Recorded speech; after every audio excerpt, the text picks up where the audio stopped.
বিসমিল্লাহির রহমানির রহিম। আমরা কর্মচারীদের ব্যানারে একত্রিত হয়েছি কিশোরগঞ্জ জেলার সকল অফিস থেকে, বিভিন্ন দপ্তর থেকে আসছে সকল 11 থেকে 20 গ্রেডের সকল কর্মচারীরা এখানে সমবেত হয়েছি। এর কারণ হলো আমরা 2015 সালের পর থেকে এখন পর্যন্ত কেউ কোনো নতুন করে আর বেতন যে পে স্কেল হওয়ার কথা ছিল সেটা হয়নি।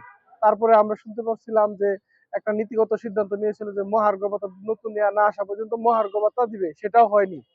বিভিন্নভাবে শুধু আমরা কর্মচারীরা বঞ্চিতই হচ্ছি। বর্তমান বাজার ব্যবস্থার সাথে আমাদের সংসার চালানো দায় হয়ে গেছে। আমাদের স্ত্রী সন্তানকে পর্যাপ্ত পরিমাণ তাদের চাহিদা, যেটা সাধারণ মানুষের জীবন ধারণের জন্য প্রয়োজন, এরকম সুযোগ সুবিধা, ন্যূনতম সুযোগ সুবিধাটাও আমরা দিতে পারতেছি না। আমাদের দেয়ালে পিঠ থেকে গেছে।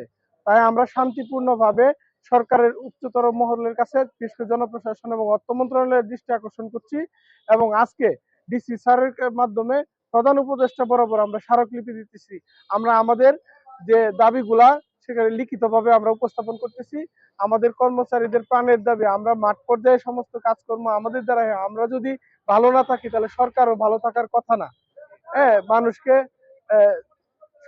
মানে সময়ের সাথে সঙ্গতিপূর্ণ একটা পে স্কেল, এটা আমাদের দাবি। আমরা শান্তিপূর্ণভাবে এই দাবি উচ্চতর মহলকে জানানোর জন্য এখানে একত্রিত হয়েছি এবং এই আন্দোলনের সফলতা এবং সরকারের সুদৃষ্টি কামনা করছি।